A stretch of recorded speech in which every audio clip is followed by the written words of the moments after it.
Marina, welcome. I was saying that you are going to talk about one of your latest projects. Marina started her career in the fields of creative industries more than 20 years ago and has since moved on to connect the dots to the real estate sector in 2008 when she moved to Berlin. Officially, Marina Os, her consultancy company, was founded in 2008 with a commitment to real estate projects that engage and enhance local community life through art, design, and culture.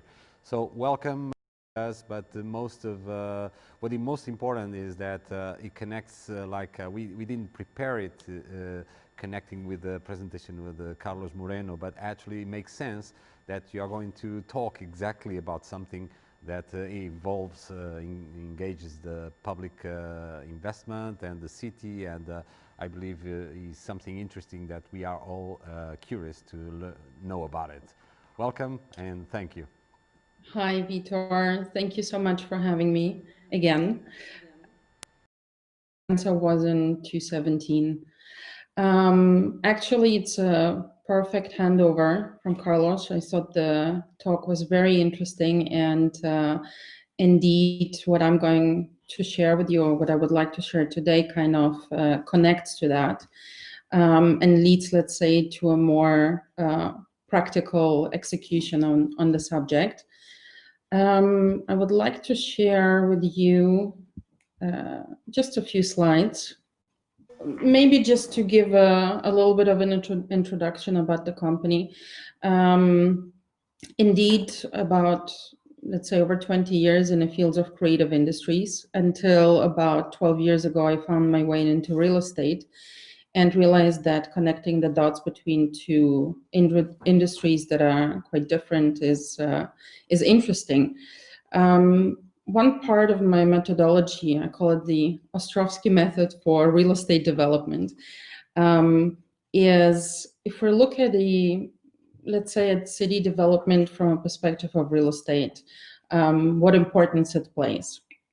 There is, and I had this wonderful, very simple slide, which I obviously couldn't share with you, but imagine a triangle. So at the top of the triangle, we have the governments, institutions that make the regulations for the cities, let's say the development of real estate, the licensing processes, who can invest, who should invest, how should they invest. So we kind of have this roof. At the bottom left or right, as you will, we have the real estate sector. So people that bring in money into the countries, into the cities, that invest, that develop projects. And on the left side, you have the creative industries. So we're looking at the triangle. Actually, I just had one wonderful idea. Let's see if that works. I'm just gonna do a little sketch. So at the top, we have the governments. So now imagine on the other end of the triangle, we have the real estate sector. And on the other side, we have the creative industries. Now, as part of my process, what I started to look at when I started to look into the subject of real estate development, I realized that governments and the real estate sector, let's say, more closely connected, simply because there is an opportunity for real estate developers to invest into cities. Let's say we're focusing on Portugal, an emerging country, great opportunities. The real estate market is very interesting. So the communication is usually, let's say, quite open, at least to those that come with the big money or promise to come with the big money. Now, on the other side of the triangle, we're looking at governments and creative industries. Now, creative industries, let's put the tech industry aside for a moment. Let's focus on art, design, let's focus on retail. There are conversations that are open with governments, again, when it comes to larger projects within the city. However, when it comes to smaller projects or smaller businesses, conversations are very limited. And what happens is that governments use creative industries as a tool to promote their cities. Let's say they use it as a flag for branding, for PR purposes. Now, by the end of the day, what we have is some sort of shaky roof where the government is connected to or institutions connected or in dialogue with the real estate industries, where we have the other side of the government connected to creative industries. However, the shaky roof doesn't have a solid foundation. Now, over the last years, I've started to focus on how to connect the dots between the real estate sector and the creative industries, and what is the purpose for that. One of the reasons I started to look at this triangle is that I realized as soon as you start opening a dialogue between creative industries and the real estate sector in a much more deep and conscious level, we create a very strong base, a foundation, and therefore a structure that becomes very interesting, solid, and potentially even more sustainable. Now, most of the time people are confused when I say I connect the dots between real estate and creative industries, and they wonder, well, what does that mean? Do you do interior design, or, you know, what are these aspects? Well, connecting the dots between real estate and creative industries goes deeper. It goes into the subject of who are the people that you're engaging with in order to develop those properties. Who do you invite? Do you choose local designers? Do you choose local products? Do you create collectives and you offer or create an opportunity for larger companies and smaller businesses to participate in those developments? Now, one of the interesting things when we talk about sustainable cities, smart cities, there's, let's say, many different industries, many different components that are relevant. Very rarely, actually, unless I'm mistaken, but very rarely people look at real estate as part of a contribution for sustainable development of a city. Now, I believe that in the future, and seeing how this pandemic played out, developments, and especially mixed-use developments, will become very important, even more so important. And what will become very interesting is how those developments will, within a city, become beacons for destinations, so for tourism, let's say, how they will become new ways of living, opportunities to define and redefine what is the future of co-living, what is the future of co-working, and different structures that will suddenly have to interact with each other rather than be standalone businesses. Once again, I had a wonderful slide that I was going to share with you. One of the, let's say, important points, and maybe as an extension to where Carlos started, I see the work that we do as something that is on a practical level of making our cities better. We look at real estate as a tool to create content for cities, to create new business models, or to support the creation of new business models for the real estate sector, will allow to create added value for cities to become even more sustainable, not just from the things that we see that are obvious, not just looking at design solutions, not just looking at beautiful architecture, but starting to change systems that are in place that can help for cities to become more sustainable. I hope you're following so far. So as an example, when we look at the real estate market today in Portugal, we see a lot of projects that focus on, be it hospitality, luxury developments, some co-living projects, even though, let's say, we're still in baby shoes when it comes to the subject of co-living and the meaning and the use. Many are very much focused on hospitality as a business, actually, in the background. Now, when I look at mixed-use developments, the one interesting thing that comes up is how do we actually develop those projects? How do these projects come to life?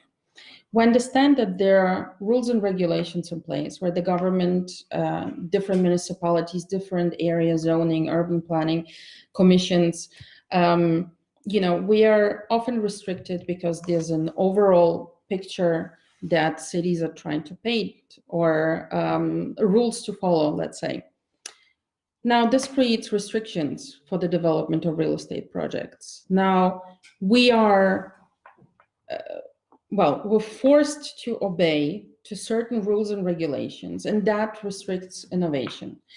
Not saying that we have to break all the rules and that we have to ignore what the city planning master plans are put in front of us. It's not to say that they're wrong. It's just to say that there is a missing dialogue. And maybe to, let's say, sum up and to bring 3-4 key points as examples of what I believe could change, what I believe could make a big difference in the system of real estate development and could help the effect and the change of projects within cities for the better. So element number 1 is when investors and developers come to countries that they're not familiar with, the data, or let's say the solutions that are created or the projects that are developed are purely based on data that can be found online on the internet through the people that they meet, whether it's the big players on the market, whether it's brokerage firms or other asset managers or other real estate developers. Now, if the projects are big, then of course the doors are open at municipalities, and in some cities, people from, let's say, higher hierarchies and institutions are open for dialogues. If the projects are very small, then there is not much dialogue. We are really limited to the data that is there. The true substance of a city is actually very rarely understood because those developers are not focusing on learning what is actually happening within a city. Who are the innovators in a city? Who are the people that are arriving here? Who are the people that are already living here? There's so many new different activities happening in the city, and that's often missed out because the benchmarks are purely based on numbers rather than on content, and getting to know the communities that are there, that are growing, or that are in the process of being shaped. The other aspect is there's very little collaboration. Platforms that are already in place, let's say certain smaller businesses that could engage in and connect the dots to new developments. Imagine there's a property that was purchased and there's a little tabacaria, or there is a little magazine shop, or there's a historical little ceramics place. It's very often that those small places are pushed out, bought out, paid out, and we are eradicating the facets or the individual details that make the city or this country so unique. Now, I really believe that we need more open dialogue, and we need more room for discussions, a round table of discussions where the city and developers as well as small businesses are able to communicate. And more or less, let's say, I mean, many different points to elaborate further. I have a couple of questions. We have only 2 or 3 minutes, but Sure. I believe that you are going to implement your Ostrowski method very soon in Portugal. Well, yes, the Ostrowski method for real estate development. I have been involved in various projects and have consulted various projects in Portugal already. As you know, we work internationally. I mean, last year we worked on a project in Malta, which was the latest Zaha Hadid development of 40,000 square meters. And it's always nice to have a perspective internationally and to see this project. Now I'm actually very excited, and you're right, it's a different kind of project that I've been invited to help to conceptualize and to partner with.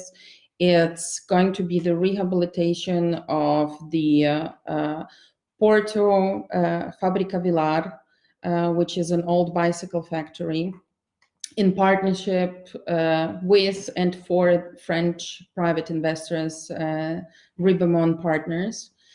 And it's going to be a mixed-use development where in fact, we have been for the past 3 months really heavily studying Portugal in general, of course, but really looking into Porto. What would it mean for Porto? How can we approach it? What are we expecting it to be in terms of business? It's going to be a mixed-use development with residences and co-living, co-working, and so on, and various different layers. But also, and that's where my specific method for real estate development comes in, is to look how that project will be executed. Who are the key players? What are the components? By the end of the day, we will all, when you go through a rehabilitation process of a property, you have certain requirements for the building. New floors, new ceilings, doors, and so on. So there are components that are naturally part of these processes. And now we are looking at how can those steps be taken in a much more sustainable way, whether it's recycling, upcycling, engaging with local small businesses, engaging with innovative international businesses, engaging with international designers, bringing content from outside, but also creating a bridge between local artists, designers, and institutions, and opening a new dialogue, really. The hope is to be able, for once, and because it's the first big project in Portugal and in Porto on such scale, that we're looking to open that dialogue that I was mentioning before. Open the dialogue with Porto municipality, open the dialogue with Porto institutions. And the funny thing is, I've consulted on various projects in Porto already, but this will be the first one to actually be part in the execution. And Porto people are very nice, so I'm excited. I'm looking forward to hearing their thoughts, to hearing if they're interested to participate even in the dialogue, to hear opinions and experiences. You are going to, this is the starting point, is the project that probably would be like a landmark in your career in Portugal also. Last question is, this can be a tendency for the future because of the pandemic. We also observed that a lot of people are thinking twice about where to live. But from the real estate development or investment perspective, as always,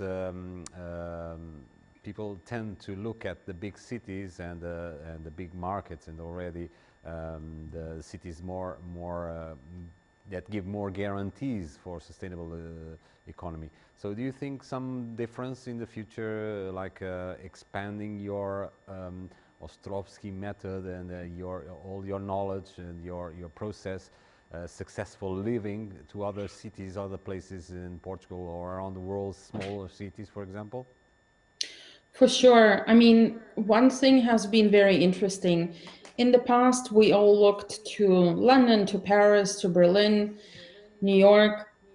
Now, and as you probably have noticed yourself, within the last few months and with the hit of the pandemic, all eyes were on Portugal as well. People are speaking about the center of creativity being in Portugal. There's a lot of foreigners moving to Portugal as well, which shows that there's something very interesting that happened here. While Portugal actually, in my opinion, quite successfully has been pushing for the brand to grow in the best possible way with the right investments, interesting projects to come into the country.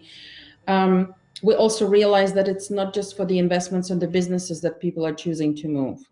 Now, what will be really interesting is Porto is such a small place, but there is the word is it's much more innovative than some other bigger cities. And the game will be, it's not about the size of the cities, it's going to be about the quality. And those that are able to look beyond just the brick, those that are able to understand that these structures, I mean, with the Porto project, we're talking of almost about 4,000 square meters, if not more. So this can have a huge effect. It's about seeing each piece as part of a bigger picture. And yes, it would be great to do and to continue doing these type of projects in other cities as well. But what's more interesting is really to understand who we're going to be working with. So if the ears and eyes are open, and if people are looking to connect dots that they weren't looking at before, you know, speak to people that they wouldn't necessarily speak to before, then it can be a really great experience, research, example, and solution. That's great. We will definitely listen more in the future about this project. We are promoting also your project. And by the way, it makes all sense to have you with us in 2020 Smart Travel with the Porto as a partner city of the event.